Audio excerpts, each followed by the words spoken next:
Okay, welcome. Today I'd like to do a little video and an update about where I am with my book about boarding school syndrome. So, enjoy. Okay, so I thought I'd just keep you up to date today, just about where I'm at with my book. I think I finished the first draft, it was probably about June, July last year, and I thought, oh, that's it, I'm done. And then a few people read it and they were like, no, there needs to be a lot of changes. So I thought today I'd just update just the process of writing this story down. So last week on my podcast, if you've not watched it, then I would recommend Recovering Boarding School Trauma Narratives, the author Christine Jack. I interviewed her. And it's fascinating, especially reading through her book. There were certain bits she shared about the process of writing this book. There's one chapter 11, she talks of an arduous journey. And she says, the process of writing resulted in nights when I couldn't sleep because my brain was flooded with ideas. Sometimes I was filled with emotions, joyful, catharsis, grief, sadness, guilt, shame, that washed through my body. Draining it of energy. At other times I became stuck and wondered how I would move forward in the writing, the dilemma producing a deep tiredness. So I have felt that. Since I finished the book, was it last year? I've probably gone through and read through it 5 times, and each time I've edited it, and I've got an editor who's supporting me at the moment. He's not a professional editor, he's a friend, and he's just an older man who's agreed to look through and support me with it because he sees it's a really important work. And yeah, as she's sharing, it's like there's points when I go, I don't know how to do this. I don't know how to move on. And I think maybe that's reflective of the trauma that we go through. When we've had some childhood trauma, sometimes it can feel like I don't know how to move forward. And I feel in those moments, it's not necessary to push. Just to relax, go for a walk, just trust the process. It might be, in my case, to drop the book for a month or two and then come back to it. I think sometimes in trauma, or when we want to resolve something, we push, and we can end up burning ourselves out. We can, it's like trying to push that square peg into a round hole, which is essentially what, for me, boarding school is. We are these round pegs, and it's a square hole, and the school is trying to force us into this hole, and it's painful, and therefore, that's almost how we deal with life, is we try and push our way through things, we try and force things. And that's how I used to be. And I was talking to a client today about how, this idea of just relaxing more, coming back to this idea that the path is the destination. The Upanishads, the Indian teachings, talk about this, the yogic teaching. This moment, coming back to this. Am I in joy now? I've already arrived.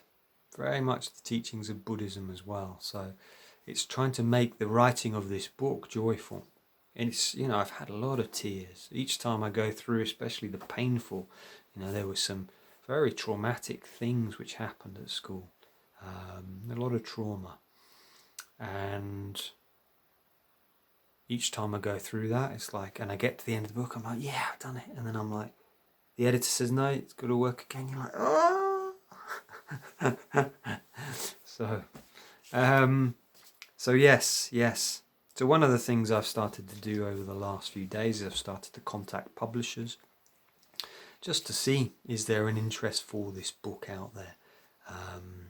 And please do comment below if you think, yeah, I really would love to hear your story. So the idea with my book is I share my story, but I also share the teachings of what I use with clients, what I use with myself for healing trauma. And it's not just boarding school trauma. it's also, childhood trauma. That what have I done to go through, challenges of, so some of the things I share in the book is a suicide of a friend, a close friend, a mentor to me. How, when there was no one else there to support me, how did I work through that? Some really deep trauma.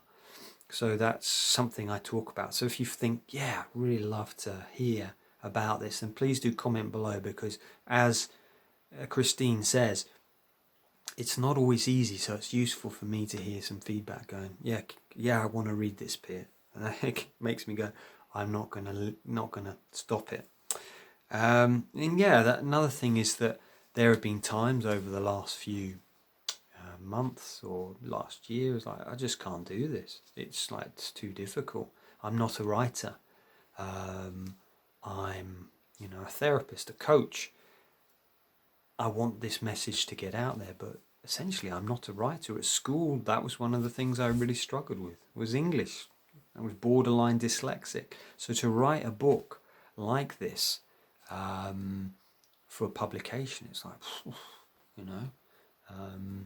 So there's been many times I've just gone, I just can't do this. But like I said, I take some time off, I walk, and I think, I love, for me, just reading this book, it's amazing. I just love how she's pieced it all together, and it's like I felt so in my heart. And I'm like, yeah, it's important for me to share my message. So one of the other things which has helped me is just having the support. My wife's been amazing. She's read through many of the drafts, and she's kept me going, it could do with putting more of yourself in there, or, I don't really feel you here. So, and also this elder and some friends who I was at school with, and other people who've been reading the book. So I've had some amazing support with this. And you guys, those who are in, the boarding school syndrome, boarding school survivors, you've been a great support. So thank you. Yeah, and I think the last bit is, I was reading this in Christine's book this morning. What she was saying, this idea of memory theorists and the idea of writing your journey down. So if you've, had some trauma, it's like giving the space to write about it. Joy Chevron, in her book, The Boarding School Syndrome, talks about, can we keep visiting these memories until there's no charge there? And that's the work I do with clients, through doing meridian tapping. I help people to just take the charge out of trauma. And this is what, Christine's saying. It's like we can write it down. So what have I said here? What she said here. The recovering process must be entered into in order to process the trauma. It is also important to reflect on the silences, the memories that cannot be recovered. It may be that making space for the memory gives it freedom to surface in the future. I am not alone in using writing as a form of narrative therapy for dealing with traumatic experiences. And there is research indicating it has long-term benefits. So it's just to sow that seed that, maybe it's time for you to start writing down some of your experiences. What was it like? Sometimes it's like, right, what happened? Because as we process it, we can then start to let it go, let the charge go of it. And that's one of the things I found. I've been working on this for 20 odd years, my boarding school stuff. And as I've written, there's been extra layers where I've cried and I've cried and I cried. Something there that I'd not connected with. So I just wanted to update you on my book. So when it's going to be out, I don't know. Hopefully I'll just keep editing it, find a publisher, and then, have a professional editor come in and work on it. But, if you're interested in this book, please do comment below. Really helpful for me to get feedback. And then, yeah. So, have a wonderful week. Any questions, please do put them in the comments below. And yeah, maybe if you've written some of your stories down, please do comment below. Okay, take care. Bye for now.